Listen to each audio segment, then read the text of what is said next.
इस कार्यक्रम के पुण्यार्जक हैं विद्या अरह गुरु भक्त परिवार श्री निर्मल आभा जी, आशीष प्रिया जी, प्रणीत जी, प्रियांश जी, राम का परिवार बयाना जयपुर एवं शैफाली जी, सौरभ जी अमेरिका, श्री प्रकाश चंद्र जी, श्रीमती मुन्नी देवी, प्रदीप कुमार, रानू जी, कमल जी, नेहा, हंसनी जैन एवं समस्त काला परिवार, गढ़मोरा वाला परिवार Jaipur. Firm Adinath cable company, doctor Shri Umesh Singhai, Asha Singhai, Upendra Singhai, Sonia Singhai, Utkarsh Singhai, Abira Singhai, Vrinda Singhai, Harsh Singhai, Antulata Singhai, Chittorgarh Rajasthan. बोलिए पंच परमेष्टि भगवान की, भगवान महावीर स्वामी की, अहिंसा परमो धर्म की, परम पूज्य आचार्य गुरुवर श्री विद्यासागर जी महाराज की, परम पूज्य आचार्य श्री समय सागर जी महाराज की,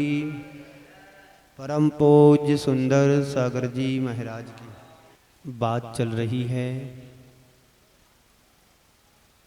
हम अपने जीवन की आसक्ति को कैसे कम करें। हमारे जीवन के साथ दुख जुड़े हुए हैं, उन दुखों को दूर करने के लिए उपाय क्या है। सर्दी लगती है, हम इंतजाम कर लेते हैं, हीटर लगा लेते हैं, लाइट लगा लेते हैं और भी अन्य कपड़े आदि से अपनी सर्दी से बचाव कर लेते हैं। गर्मी लगती है तो गर्मी से बचने के उपाय भी हमारे पास हैं, लेकिन जीवन में दुख आते हैं, इससे बचने का उपाय कभी सोचा? दुख यदि हमारे जीवन में आ रहे हैं तो क्यों आ रहे हैं, इसकी वजह क्या है? वजह स्पष्ट है, हमारा कर्म हमें ही परेशान करता है, कोई किसी को परेशान नहीं करता है। यदि हमारी सोच अच्छी होती है तो व्यक्ति दुख में भी सुख खोज लेता है, और सोच यदि हमारी ठीक नहीं होती है तो उसे अच्छाई में भी बुराई दिखती है। बस हमारा देखने का नजरिया होता है कि हम वस्तु को किस तरीके से देख रहे हैं। जिन आंखों से हम अच्छा भी देखते हैं तो उन्हीं आंखों से हम बुरा भी देख सकते हैं और देखते हैं। जिन कानों से हम मधुर सुनते भी हैं, सुन सकते हैं, तो उन्हीं कानों से हम बुराई भी किसी की सुन लेते हैं। संत कहते यही तुम्हारे जीवन के दुख के कारण है। अंतिम चरण में मैं कहने जा रहा हूं अवसाद। आज बहुत सारे लोग अवसाद, डिप्रेशन के शिकार होते नजर आ रहे हैं, क्योंकि व्यक्ति के अपनी मन की बात जब नहीं होती है, सामने वाला बार बार बात को लेकर के इग्नोर कर रहा है, तो व्यक्ति की जब अपेक्षाओं की उपेक्षा शुरू हो जाती है तो वो डिप्रेशन में चला जाता है। पर संत कहते हैं किसी की तुम अपेक्षा करो नहीं, और कोई तुम्हें उपेक्षित करे तो उपेक्षित महसूस मत अपने आप को करो, तो कभी दुख होगा ही। अवसाद यानी दुख, पीड़ा, ये क्यों आती हमारे जीवन में? क्योंकि जो हम चाहते हैं वो होता नहीं है, इसलिए व्यक्ति डिप्रेशन में चला जाता है। हर व्यक्ति के जीवन के साथ यही घटना घटती है।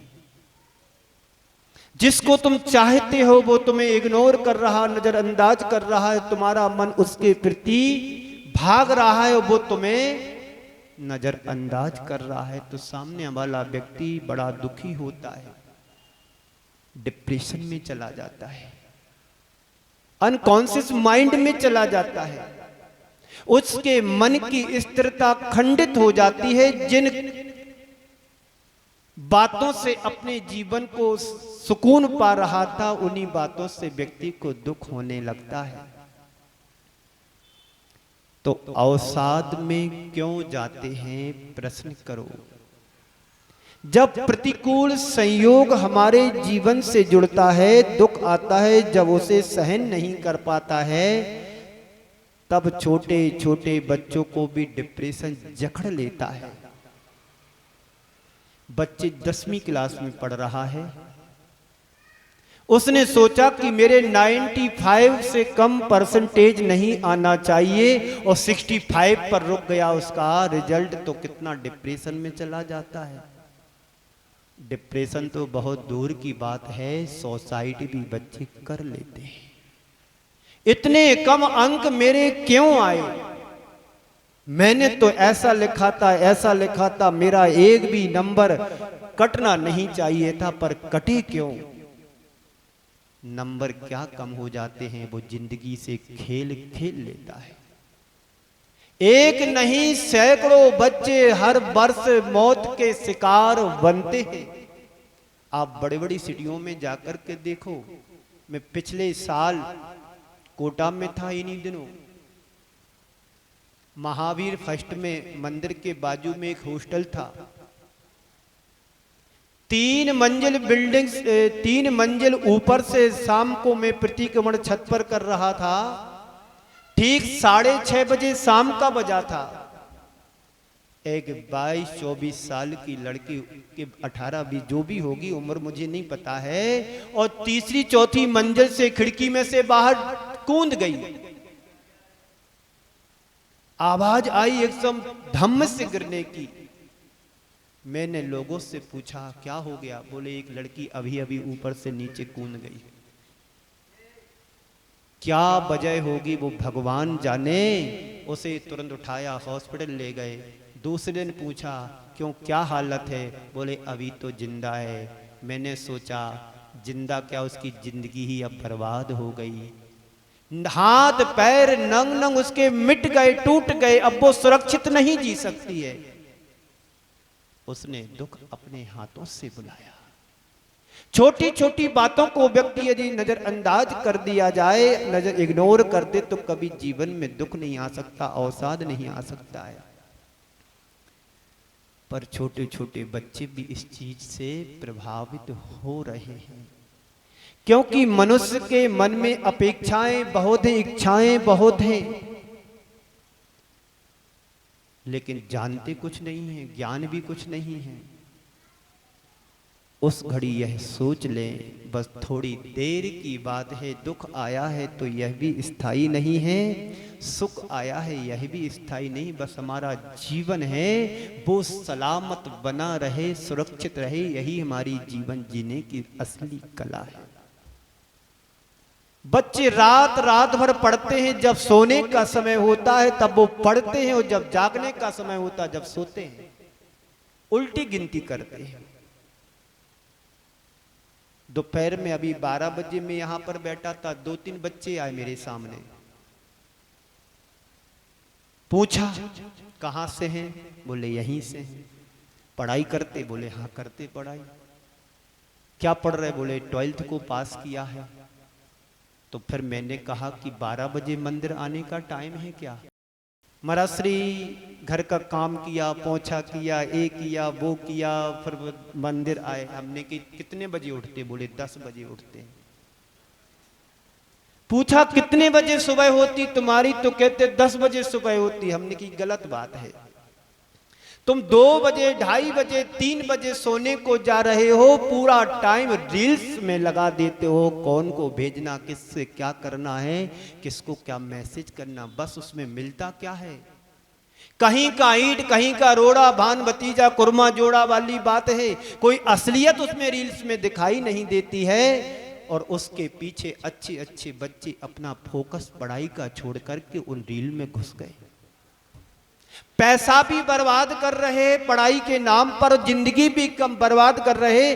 जो समय तुम्हें पढ़ाई में लगाना चाहिए था वो समय तुमने फालतू के कामों में लगा दिया। अपना समय जो था वो निकल गया, आप बहुत आगे निकल गए। जिन क्षणों में तुम्हें कुछ सीखना चाहिए थे वो क्षण तुम्हारे निकल गए। आप किसी के घर की बहू बनकर के जाओगे, फिर बार बार मम्मी को फोन लगाओ कि दाल में नमक कितना डालना, आटे में नमक कितना मिलाना, पानी कितना डालना, रोटी कैसे बनाना है, सब्जी कैसे तैयार करना है।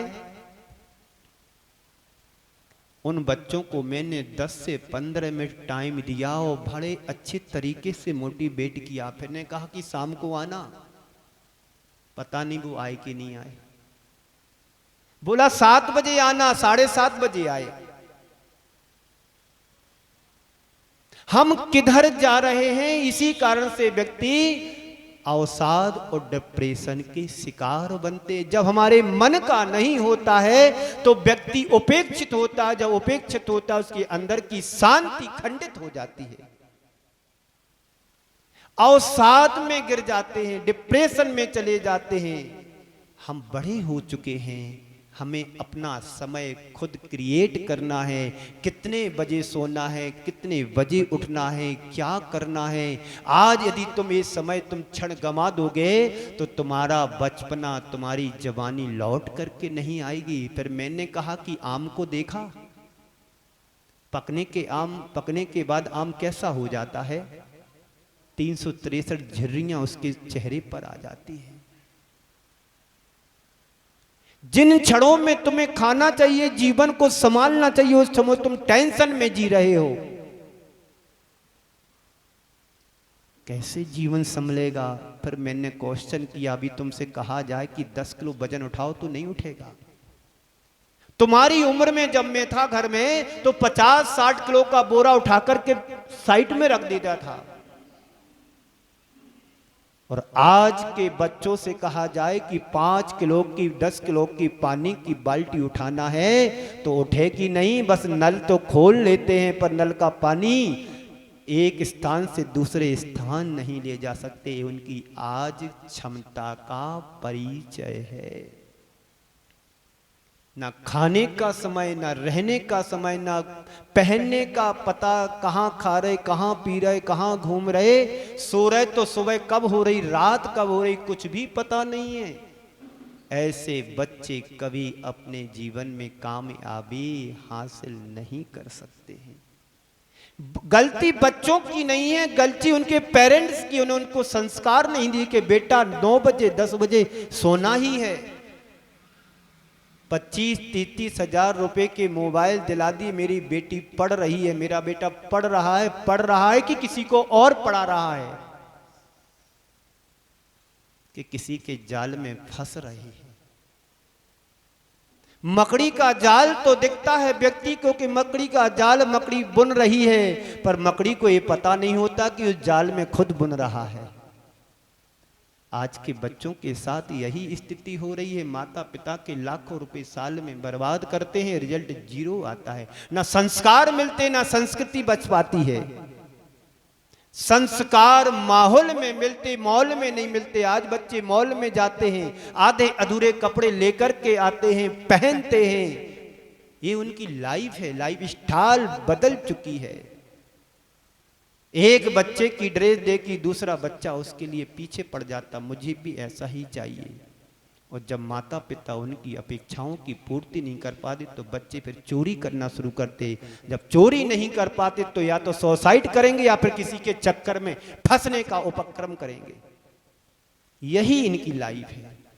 समझाया उन दोनों तीनों बच्चों को, थोड़ा वो तो समझ में आया होगा यदि वो इंसान होंगे। एक नहीं, ऐसे हजारों बच्चों की लाइफ हो रही कि रात के 2, 3, 4 बजे सोने जाते और सुबह 11, 12 बजे। अभी एक बहन जी सूरत की यहाँ पर 10-12 दिन रुक करके गई, वो आज चाहे निकल गई। उनका बेटा है, बार बार चिंतित हो रही कि मेरा बेटा सुनता नहीं, मेरा बेटा मानता नहीं है। महाराज श्री आशीर्वाद दो, मंदिर नहीं जाता है, दर्शन नहीं करता, अभिषेक नहीं करता है। अब बाद में महाराज श्री के पास ला रहा है जब वो 16 साल का बेटा हो गया है। ये बात तो गर्भ में खुद यदि पूजन पाठ धर्म ध्यान करते तो ये असर तुम्हें बाहर से दिलाने की जरूरत नहीं पड़ती, वो स्वयं अंदर से परिलक्षित होते। संस्कार तो बच्चों को माँ पेट में देती है। तभी ना आचार्य कुंदकुंद देव को माँ ने लोरियां सुनाई थी, बुद्धोसी निरंजनोसी शुद्धोसी। तब वह बालक आचार्य कुंदकुंद देव बन करके उत्पन्न हुआ, कुंदकुंद देव बना। हम बच्चों को सब कुछ देते हैं, लेकिन जो देना चाहिए समय पर वो दे नहीं पाते हैं। बचपन से ही बच्चों को हॉस्टल में डाल देते हैं। कहां से सीखेंगे लौकिक व्यवहार? तो ये इन 2-3 बच्चों की बात नहीं है, पूरे देश में यही वायरल चल रहा है। इससे कोई नहीं बच पाता है। और ऐसी ऐसी लड़कियों को मैंने देखा, जंगल जाते समय रास्ते में स्मोकिंग करती हैं, ड्रिंक करती हैं, सारी जो कुछ चीजें हैं, दुष्परिणाम वो ऐसे भयानक आने वाले हैं, ना उनका जीवन बचेगा, ना और उनके साथ रहने वालों का जीवन नहीं बचेगा। जो लड़के भी नहीं कर सकते, इससे भी कहीं गई भी थी, वो लड़कियां आज आगे निकल रही हैं। विडंबना बड़ी खतरनाक है। लड़की रह नहीं पा रही है और लड़की लड़के बनने की होड़ में लगी हुई है। ना लड़की रह पा रही, ना लड़का बन पा रही। ये स्थिति उन लोगों की हो रही है। तो डिप्रेशन में क्यों जाते हैं? जब हमारी अपेक्षाओं की पूर्ति नहीं होती है, जो तुम चाहते हो वो पूरा नहीं होता है, और जब दूसरों के तुम उपेक्षा के शिकार बनते हो तो डिप्रेशन दिमाग में जाता है, फिर वो उससे तुम बाहर निकल नहीं पाते हो। अभी उम्र तुम्हारी क्या है? तुम पढ़ रहे हो तो फोकस हमारा पूरा पढ़ाई पर जाना चाहिए। आज आवश्यकता बहुत ज्यादा है पढ़ाई की। शादी हो जाती है, दोनों नौकरी करते हैं, जॉब करते हैं, दोनों के संस्कार भिन्न भिन्न होते हैं। यदि लड़की ने एडजस्ट नहीं किया तो कम से कम अपने पैर पर खड़े होकर के अपना परिवार, अपना जीवन तो चला सकती है। इसलिए शिक्षा भी जरूरी है, लेकिन शिक्षा के साथ साथ संस्कार भी जरूरी है। तो छोटे छोटे बच्चों को भी डिप्रेशन जकड़ रहा है, क्योंकि मनुष्य के मन में अपेक्षाएं बहुत हैं, इच्छाएं बहुत हैं और तत्व नहीं है। उस घड़ी में यह सोच लेंगे बस थोड़ी देर की बात है, सब ठीक हो जाएगा, यह भी बीत जाएगा, मन को कोई आकुलता नहीं होगी, क्योंकि बस थोड़ी देर की बात है। जीवन में चाहे जैसी भी मुश्किलें हो, परेशानियां हो, घबराना मत। दुख के पीछे ही सुख आता। जब काली रात अमावस की हो, तब यह ना समझना कि अंत यही। जब काली रात अमावस की हो, तब यह ना समझना अंत यही, क्योंकि दुख के पीछे ही सुख आता है। इस कार्यक्रम के पुण्यार्चक थे विद्या अरह गुरु भक्त परिवार श्री निर्मल आभा जी, आशीष प्रिया जी, प्रणीत जी, प्रियांश जी, राम का परिवार बयाना जयपुर एवं शैफाली जी, सौरभ जी अमेरिका, श्री प्रकाश चंद्र जी, श्रीमती मुन्नी देवी, प्रदीप कुमार, रानू जी, कमल जी, नेहा, हंसनी जैन एवं समस्त काला परिवार गढ़मोरा वाला परिवार Jaipur. Firm Adinath cable company, doctor Shri Umesh Singhai, Asha Singhai, Upendra Singhai, Sonia Singhai, Utkarsh Singhai, Abira Singhai, Vrinda Singhai, Harsh Singhai, Antulata Singhai, Chittorgarh Rajasthan.